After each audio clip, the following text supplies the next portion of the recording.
Operation सिंदूर पर 7 मई 2025 को हुई प्रेस कॉन्फ्रेंस के दौरान भारत ने अपनी प्रतिक्रिया को केंद्रित, संतुलित और गैर उत्तेजक बताया था। यह विशेष रूप से स्पष्ट किया गया था कि पाकिस्तानी सैन्य ठिकानों को निशाना नहीं बनाया गया। साथ ही दोहराया गया कि भारत में किसी भी सैन्य लक्ष्य पर हमले का उचित जवाब दिया जाएगा। 7 से 8 मई 2025 की रात को पाकिस्तान ने उत्तरी और पश्चिमी भारत में स्थित कई सैन्य ठिकानों को, जैसे कि अवंतीपुरा, श्रीनगर, जम्मू, पठानकोट, अमृतसर, कपूरथला, जालंधर, लुधियाना, आदमपुर, भटिंडा, चंडीगढ़, नाल, फलौदी, उत्तरलाई और भुज पर ड्रोन और मिसाइलों से हमला करने का प्रयास किया।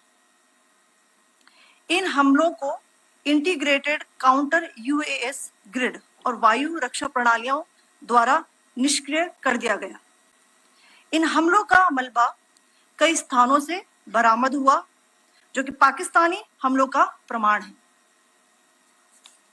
On the night of 7th May 2025, Pakistan attempted to engage a number of military targets in northern and western India using drones and missiles.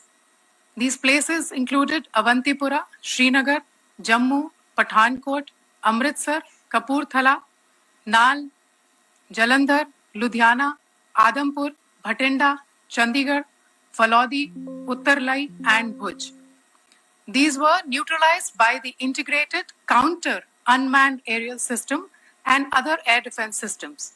The debris of these attacks is now being recovered from a number of locations that prove the Pakistani attacks.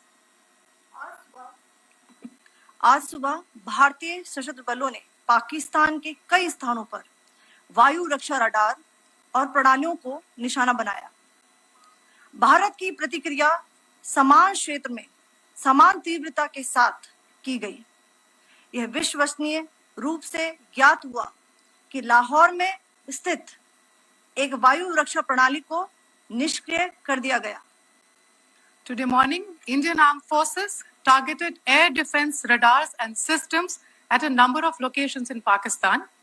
Indian response has been in the same domain with the same intensity as Pakistan.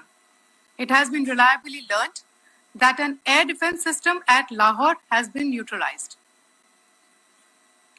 Pakistan ने नियंत्रण रेखा पर आकरण गोलीबारी की तीव्रता बढ़ा दी है, जिसमें कुपवाड़ा, बारामूला, उरी, पुंछ, मेंढर और राजौरी क्षेत्रों में मोर्टार और भारी तोपखाने का इस्तेमाल किया जा रहा है।